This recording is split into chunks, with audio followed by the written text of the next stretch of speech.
हमारी कहानी शुरू होती है लगभग 4.5 अरब साल पहले, एक विशाल गैस और धूल के बादल से।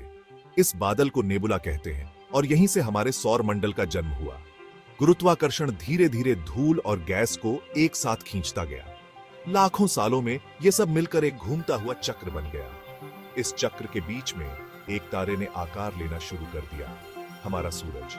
सूरज के शक्तिशाली गुरुत्वाकर्षण ने और ज्यादा धूल और गैस को अपनी ओर खींचा, जिससे वह गर्म होकर चमकने लगा। सूरज के आसपास बची हुई धूल और गैस भी आपस में जुड़ने लगी। यही बाद में ग्रह बने, जिनमें हमारी पृथ्वी भी शामिल है। शुरुआत में पृथ्वी एक गर्म और उग्र जगह थी। यहाँ लगातार क्षुद्र ग्रह और उल्का पिंड गिरते रहते थे। इन टकरावों से भारी गर्मी पैदा होती थी, जिससे यह नया ग्रह पिघली हुई अवस्था में था। समय के साथ पृथ्वी ठंडी होने लगी और ठोस रूप लेने लगी, और धीरे धीरे वह ग्रह बनी जिसे आज हम जानते हैं। शुरुआती सौरमंडल की कल्पना एक अव्यवस्थित निर्माण स्थल की तरह करो। नवजात सूरज के चारों ओर धूल और गैस घूम रहे थे। ये छोटे छोटे कण, जो प्राचीन तारों के अवशेष थे, आपस में टकराते और चिपक जाते थे। लाखों वर्षों में इन टकरावों ने बड़ी बड़ी वस्तुओं को जन्म दिया, जिन्हें प्लेनेटेसिमल कहा जाता है। प्लेनेटेसिमल को ग्रहों की निर्माण सामग्री की तरह समझो। कुछ छोटी थी, कंकड़ की तरह, बाकी सैकड़ों मील चौड़ी हो गई। जैसे जैसे ये प्लेनेटेसिमल आपस में टकराते रहे, वे धीरे धीरे उन ग्रहों का रूप लेते गए जिन्हें हम आज जानते हैं। आंतरिक सौर मंडल, जहां पृथ्वी बनी थी, एक गर्म और शुष्क स्थान था। सूरज की गर्मी ने हाइड्रोजन और हीलियम जैसे अधिकांश हल्के तत्वों को वाष्पीकृत कर दिया। इससे लोहा और निकल जैसे भारी तत्व पीछे रह गए, जो चट्टानी ग्रहों के केंद्रक का निर्माण करेंगे। क्षुद्र ग्रह बेल्ट से परे बाहरी सौरमंडल बहुत ठंडा था। यहाँ हल्के तत्व बृहस्पति और शनि जैसे गैस दिग्गजों में संघनित हो सकते हैं। एक ऐसी दुनिया की कल्पना करो जो पिघली हुई चट्टानों से ढकी हो और एक घने जहरीले वातावरण में लिपटी हो।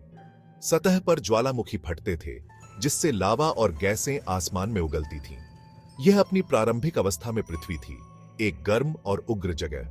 ग्रह की सतह पर सौर मंडल के निर्माण से बचे हुए मलबे, क्षुद्र ग्रहों और धूमकेतुओं द्वारा लगातार बमबारी की जा रही थी। इन प्रभावों ने अत्यधिक गर्मी उत्पन्न की, जिससे युवा पृथ्वी पिघली हुई अवस्था में रही। वातावरण गैसों का एक जहरीला मिश्रण था, जिसमें कार्बन डाइऑक्साइड, नाइट्रोजन और जलवाष्प शामिल थे। सतह पर कोई तरल पानी नहीं था, केवल अत्यधिक गर्म भाप थी। कठोर परिस्थितियों के बावजूद जीवन के उद्भव के लिए मंच तैयार किया गया था। पृथ्वी के कोर के भीतर गहरे रेडियोधर्मी तत्व क्षय हुए, जिससे गर्मी उत्पन्न हुई, जिसने ग्रह के आंतरिक भाग को पिघला हुआ रखा। इस गर्मी ने ज्वालामुखी गतिविधि को बढ़ावा दिया, जिससे ग्रह के आंतरिक भाग से गैसें वातावरण में निकल गईं। ये गैसें अंततः पृथ्वी के महासागरों और वायुमंडल के विकास में महत्वपूर्ण भूमिका निभाएंगी। जैसे जैसे पृथ्वी ठंडी होती रही, एक उल्लेखनीय परिवर्तन हुआ। वातावरण में मौजूद जलवाष्प संघनित होकर बादल बन गए। लाखों वर्षों तक मूसलाधार बारिश होती रही। इस अथक मूसलाधार बारिश ने पहले महासागरों का निर्माण किया, जो पानी के विशाल पिंड थे, जो ग्रह की सतह के अधिकांश भाग को कवर करते थे। महासागरों के नीचे पृथ्वी की पपड़ी अभी भी गति में थी। ज्वालामुखी गतिविधि ने नया क्रस्ट बनाया, जबकि टेक्टोनिक प्लेटें टकरा गईं और स्थानांतरित हो गईं, जिससे पहाड़ और घाटियां बनी। लाखों वर्षों में इन प्रक्रियाओं ने महाद्वीपों, उन भूभागों को आकार दिया जिन्हें हम आज जानते हैं। प्रारंभिक महासागरों में घुले हुए खनिज और गैसें प्रचुर मात्रा में थीं। इन्होंने पहले जीवन रूपों के लिए निर्माण खंड प्रदान किए, जो इन गर्म पोषक तत्वों से भरपूर पानी में उभरे। इस बीच महाद्वीपों ने जीवन को विकसित और विविधतापूर्ण बनाने के लिए एक स्थिर मंच प्रदान किया। भाग 5, जीवन का चमत्कार, ज्वालामुखी से समुद्र तक। पृथ्वी के शुरुआती महासागरों की गहराई में ज्वालामुखी के झरोखों के पास गर्म खनिज युक्त पानी उगलते हुए एक चमत्कार हुआ। सबसे पहले जीवन रूप उभरे, प्रोकैरियोट्स नामक साधारण एकल कोशिका वाले जीव। ये जीव चरम स्थितियों में पनपे, झरोखों में रसायनों से ऊर्जा प्राप्त की। समय के साथ कुछ प्रोकैरियोट्स ने प्रकाश संश्लेषण करने की क्षमता विकसित कर ली। इस प्रक्रिया ने सूर्य के प्रकाश का उपयोग कार्बन डाइऑक्साइड और पानी को ऊर्जा में बदलने के लिए किया, जिससे ऑक्सीजन एक उपोत्पाद के रूप में निकल गया। यह पृथ्वी के इतिहास में एक महत्वपूर्ण क्षण था, क्योंकि इसने ग्रह पर ऑक्सीजन उत्पादन की शुरुआत को चिह्नित किया था। जैसे जैसे महासागरों में ऑक्सीजन का स्तर बढ़ता गया, नए जीवन रूप उभरे जो श्वसन के लिए इस गैस का उपयोग कर सकते थे। यूकेरियोट्स नामक ये जीव प्रोकैरियोट्स की तुलना में अधिक जटिल थे और उनके डीएनए युक्त एक अलग नाभिक था। यूकेरियोट्स के उद्भव ने पौधों और जानवरों सहित अधिक जटिल जीवन रूपों के विकास का मार्ग प्रशस्त किया। भाग 6 ऑक्सीजन, एक नई दुनिया की सांस। पृथ्वी के वायुमंडल में ऑक्सीजन का उदय एक गेम चेंजर था। इसने ग्रह को कठोर, जहरीले वातावरण से अधिक मेहमाननवाज वातावरण में बदल दिया। ऑक्सीजन ने एरोबिक श्वसन के विकास की अनुमति दी, जो जीवों के लिए भोजन से ऊर्जा प्राप्त करने का एक अधिक कुशल तरीका है। इससे जीवन रूपों का एक विस्फोट हुआ। शैवाल जैसे प्रकाश संश्लेषक जीव ऑक्सीजन युक्त वातावरण में पनपे और वातावरण में और भी अधिक ऑक्सीजन छोड़ते गए। महासागर जेलीफिश से लेकर ट्राइलोबाइट्स तक नए और विविध जीवों से भर गए। भूमि पर ऑक्सीजन के बढ़े हुए स्तर ने ओजोन परत के निर्माण की अनुमति दी।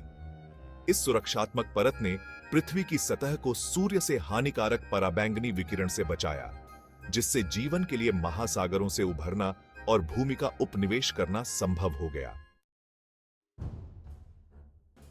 भाग 7 जीवन का विस्फोट, डायनासोर का युग। मेसोजोइक युग, जो 252 से 66 मिलियन वर्ष पहले तक फैला था, डायनासोर के युग के रूप में जाना जाता है। इस समय के दौरान पृथ्वी के महाद्वीप पैंजिया नामक एक ही महामहाद्वीप में व्यवस्थित थे। हरे भरे जंगलों के विकास और सरीसृप जीवन के विकास के लिए जलवायु गर्म और आर्द्र थी। डायनासोर सरीसृपों का एक विविध समूह लाखों वर्षों तक ग्रह पर राज करता था। वे विशाल ब्राचियोसोरस से लेकर दुर्जय टायरानोसोरस रेक्स तक विभिन्न आकार और आकारों में विकसित हुए। आसमान में पेट्रोसौर उड़ते थे, जबकि महासागरों में इच्थियोसौर और प्लेसियोसौर तैरते थे। मेसोजोइक युग महान विकासवादी नवाचार का समय था। फूलों वाले पौधे विकसित हुए, जिससे कीड़ों और अन्य जानवरों के लिए भोजन का एक नया स्रोत उपलब्ध हुआ। पक्षी, पंख वाले डायनासोर के वंशज आसमान में उड़ान भरते थे। स्तनधारी, छोटे और निशाचर जीव भी इस समय के दौरान उभरे, अपने भविष्य के प्रभुत्व के लिए आधार तैयार करते हुए। भाग 8 दिग्गजों को विदाई, एक प्रलयंकारी घटना। लगभग 66 मिलियन वर्ष पहले एक प्रलयंकारी घटना ने डायनासोर के शासनकाल को अचानक समाप्त कर दिया। अनुमानित रूप से लगभग 6 मील चौड़ा एक विशाल क्षुद्रग्रह वर्तमान मेक्सिको में युकाटन प्रायद्वीप के पास पृथ्वी पर गिर गया। इस टक्कर ने अकल्पनीय मात्रा में ऊर्जा जारी की, जो अरबों परमाणु बमों के बराबर थी। इस प्रभाव ने विनाशकारी घटनाओं की एक श्रृंखला को गति प्रदान की। दुनिया भर में जंगल की आग फैल गई, जिससे वातावरण धुएं और राख से भर गया। हजारों फीट ऊंची सुनामी ने समुद्र तटों को तबाह कर दिया। इस टक्कर ने बड़ी मात्रा में सल्फर को भी वायुमंडल में छोड़ दिया, जिससे सूर्य का प्रकाश अवरुद्ध हो गया और वैश्विक शीतलन हुआ। प्रभाव के संयुक्त प्रभावों ने पृथ्वी के पारिस्थितिक तंत्र को तबाह कर दिया। कई अन्य पौधों और जानवरों की प्रजातियों के साथ डायनासोर का सफाया कर दिया गया।